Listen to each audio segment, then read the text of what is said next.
Hello दोस्तों, आज का हमारा निबंध है मेक इन इंडिया। प्रस्तावना। विनिर्माण क्षेत्र किसी राष्ट्र की अर्थव्यवस्था की रीढ़ होता है।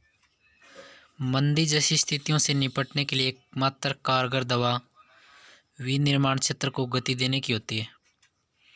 ऐसे में भारत जैसे विकासशील देश अपने उद्योग व निर्माण क्षेत्र को गति देकर अपार संसाधनों व सस्ते श्रम बल के दम पर न केवल वैश्विक विकास का इंजन बन सकते हैं, बल्कि अपने घरेलू व वैश्विक लक्ष्यों की पूर्ति की दिशा में मजबूत कदम उठा सकते हैं। इन्हीं उद्देश्यों व संभावनाओं के मद्देनज़र भारत में अपने महत्वाकांक्षी औद्योगिक यूनियन की योजना मेक इन इंडिया के लिए विश्व पूंजी का आह्वान किया है। घोषणा। लक्ष्य।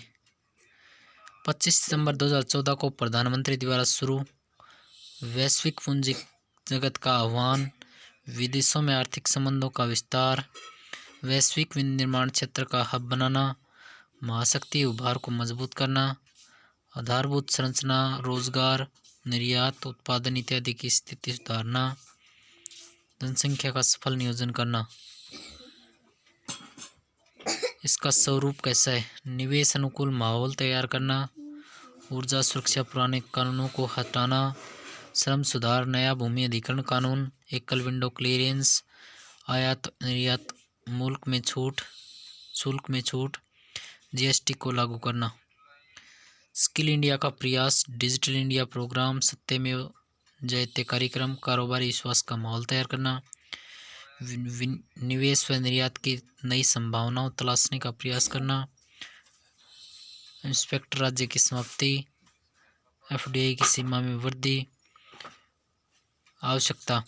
विकास गति की निरंतरता को चुनौती, जनसंख्या को रोजगार देने की चुनौती, वैश्विक मंचों पर मजबूत भागीदारी की जरूरत, उद्योग क्षेत्र की मजबूती आधुनिक विश्व व्यवस्था की रीढ़ है, चीन से व्यापारिक प्रतिस्पर्धा, तीव्र वैश्वीकरण की प्रक्रिया में भागीदारी हेतु आवश्यक है, कच्चे माल की पर्याप्त उपलब्धता। अनुकूल परिस्थितियां क्या हैं? कच्चे माल की पर्याप्त उपलब्धता, सस्ते श्रम बल की उपलब्धता, मध्यम वर्ग की मजबूत स्थिति, क्रय शक्ति क्षमता में वृद्धि, बाजार की अपार संभावना, व्यापारिक परिवहन की दृष्टि से अनुकूल स्थिति, मेड इन इंडिया उत्पादों हेतु विश्व बाजार में विश्वास की स्थिति, सस्ता स्किल्ड ह्यूमन रिसोर्स, स्थिर सरकार का सुशासन। संभावनाएं क्या हैं? विश्व बाजार में बढ़त बनेगी, निर्यात में वृद्धि होगी, निर्यात वर्तमान में 1.64 कुल भागीदारी, उत्पादन के नए नए द्वार खुलेंगे, तकनीक विस्तार में मदद मिलेगी, करोड़ों रोजगार का सृजन होगा, विदेशी पूंजी की आवक बढ़ेगी, नीतिगत विस्तार में मदद मिलेगी। लाभ क्षेत्र कहाँ है?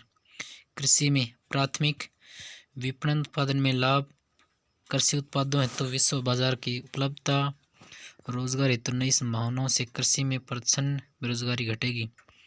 उद्योग द्वितीयक, औद्योगिक मजबूती, आय का विस्तार, उद्यमिता में प्रोत्साहन, कच्चे माल पूंजी तकनीक का समुचित दोहन, वैश्विक कॉरपोरेट नेटवर्क में मजबूत भागीदारी, औद्योगिक आत्मनिर्भरता, निर्यातक देश के रूप में पहचान। सेवा तृतीयक, स्किल्ड ह्यूमन रिसोर्सेस को रोजगार, आईटी, कॉल सेंटर, परामर्श देने वाली, कानूनी सेवाएं उपलब्ध कराने वाली संस्थाओं को बल, शिक्षा क्षेत्र का विस्तार, प्रतिभा पलायन को रोकने में मदद, समाज सकारात्मक माहौल का निर्माण, आय वृद्धि में खुशहाली, बचत को प्रोत्साहन, सामाजिक अपराधों में गिरावट, घरेलू व विदेश नीति, देश में शांति स्थिरता का वातावरण, हिंसा अपराध एक्स्ट्रा में कमी होना, आधारभूत संरचना और सुविधा का विस्तार होगा, विदेशों में संबंधों में तेजी आएगी, वैश्विक लक्ष्यों यूएनओ में सीट, आर्थिक फोरम में दावेदारी, लॉबिंग की बढ़त में मददगार इत्यादि। बाधाएं, सुरक्षा संबंधी दिक्कतें, प्रशासनिक अकुशलता व भ्रष्टाचार, गुणवत्ता का अभाव, कानूनी पेचीदगियां, कर ढांचे की समस्याएं, भूमि अधिग्रहण संबंधी अड़चनें, ऊर्जा सुरक्षा की चुनौतियाँ, पर्यावरण चुनौतियों में वृद्धि, आर्थिक सुधारों की प्रक्रिया तीव्र हो।